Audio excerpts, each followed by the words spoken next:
Hi guys, this is Kia's newest SUV to launch in Singapore. It's the Sonet, a compact SUV. Find out what it's like outside, inside, what it's like to drive in our review, and also find out what this car does that no other compact car can do yet. Now you're probably wondering what the Sonet is. It's a compact SUV just over 4 meters in length. And that doesn't really help because Kia already has a compact SUV just over 4 meters in length, and that is the Stonic. And that brings the number of SUVs in Kia's range to 4. There's the Stonic, the Sonet, the Seltos, and the Sorento, that's right, and the Sportage, but that's not sold in Singapore. But anyway, to get back to the Sonet, this is a little bit more off-road styled, more rugged, more boxy than the Stonic is.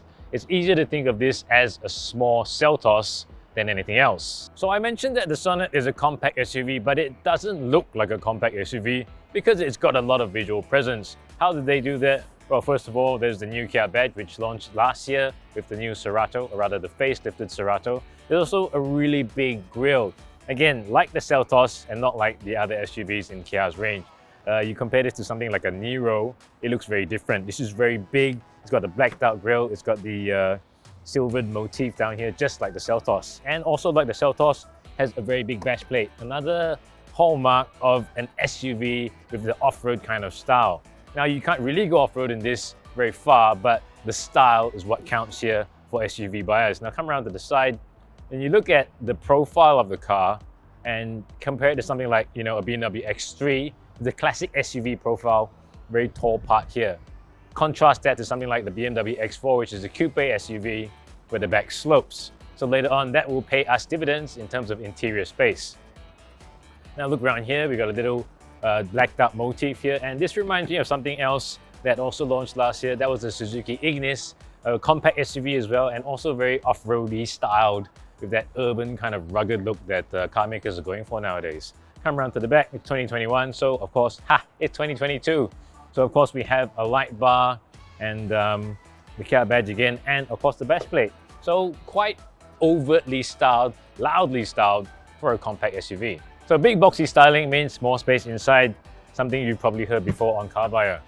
So this car has 392 liters of boot space, compares quite favorably. I mean, for a compact car, 392 liters is a lot. The Golf hatchback, Volkswagen Golf hatchback, has about 380 liters if you remember right. So more space inside than a car one size up. And to compare to its brother, the Stonic only has 352 liters of boot space.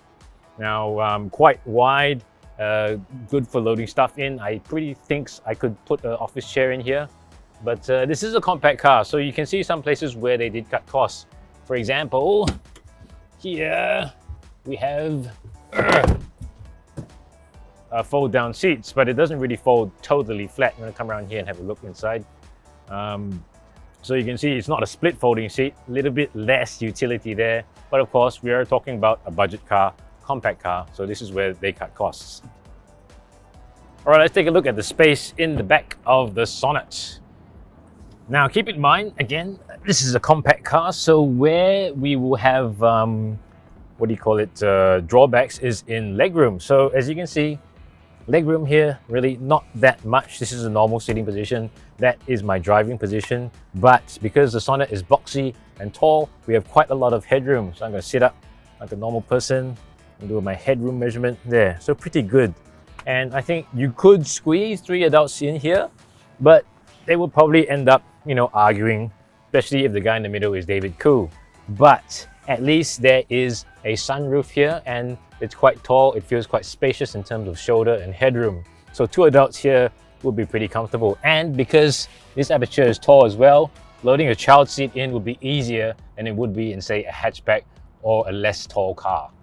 Okay, this is the interior of the Sonet, and as you can see, quite a lot of headroom again, just like the back. Here we have the boxy design paying off again. Quite a lot of light because the sunroof is open, so that's nice. And what I noticed about this car is that it has a lot of equipment. So steering wheel controls, a nice steering wheel covered in leather, red stitching. This is actually quite a high-spec car. So if we look at this, we have our smartphone charger right here. That's quite a nice touch for a compact car. USB ports down there. We also have drive modes and traction modes. We'll talk about that later. And also we got aircon seats. So that is pretty eye-opening for a compact car, supposedly a budget car as well. And what I really want to talk about also is the digital part of things. Now, we don't have a full digital cockpit, we don't have a 4.2-inch TFT display right there, but there's a very useful, gigantic speedometer right there, and I like that a lot because one glance and I can see how fast I'm going, and I don't have to take my eyes away from the road for too long, because it's really big. I think it's the biggest speedometer I've seen in a car in recent years.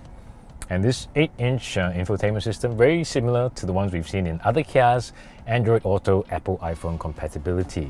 But also we promised you something that this car can do that other cars can't, and that is Kia Connect, which is the connectivity service that debuts on this car, and it'll be available starting from Q2 of 2022. And what you can do is just like kind of like BMW Connected and Mercedes Me, is where you have a phone.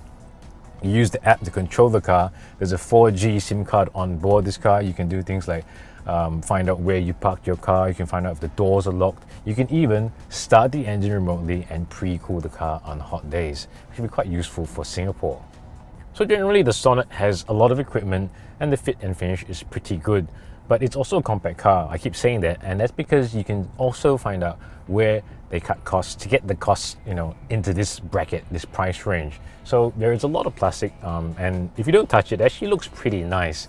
And you have like patterns here, patterns here. This is soft touch, but this whole expanse is hard plastic, but it is at least patterned hard plastic as well. Here also on the doors, hard plastic, and these buttons aren't very nice. But the good thing is that where you touch most of the time and where you're operating the car most of the time, all of this stuff feels pretty good. So I'm driving the Sonet right now, and this car is powered by a 1.5 litre non-turbocharged engine with a CVT gearbox. What does that mean? Not that much power or torque, but it's very smooth. So about 110 horsepower if I remember right, about 120 Newton meters of torque. Very normal figures for this kind of car. And the reason they chose that is because I kind of see the Sonet as a less technologically advanced car when compared to its brother, the Stonic. But 1.5 litre non-turbo in 2021, there's no start-stop, there's no hybrid at all. A bit of a concern, yes, but at the same time, you can see why maybe this car is meant for really the mainstream buyer right now. So it's very suited for a car of this type, which is great in the urban environment. This car is only 4 meters-ish long, and it's easy to drive the Sonet. It's really easy to drive. I have a tall seating position and SUV style seating position. This is the lowest position for the seat, and it's really quite high. So when I'm looking at other cars like other sedans and whatnot, I can see that my eye line is taller than theirs, which makes the Sonet really quite easy to drive and quite easy to park. Of course, there's that small footprint as well, but on the other hand, you have that feeling of space because the car is tall, there's lots of headroom, and there's the sunroof as well. So if you like that sort of thing, the Sonet might be perfect for you if you drive a lot in town or in an urban environment, or you just want something that's easy to park than a sedan. And of course, the all-round visibility is quite good as well. And what really surprised us about this car is the fact that it's a compact car. Now, compact car, inexpensive car, we usually think, there are some compromises. There are always compromises, but in this case, the Sonet at urban speeds is really quite nice to drive. As I said, it's very smooth, and I'm going here around 40, 50. It's really quite quiet, almost comparable to some hybrids in EV mode. Like, can you hear any engine noise? You can't really, because this car really quite smooth. And of course, if I rev it a little bit, there's a bit of engine noise, but it's not terrible engine noise. It still sounds competent, smooth and all that. And there's not much road noise either from the tires. There's not much tire roll. So what I would say really stands out for me, the Sonet, is the fact that it's really quite refined at urban speeds. Now, above 80 kilometers an hour, the tall stature means a bit more wind noise, but that's an okay trade-off for a car like this, a city car, and it rides quite well, I must say. So another thing that surprises me about the Sonet is the ride quality. Now, it's not perfect.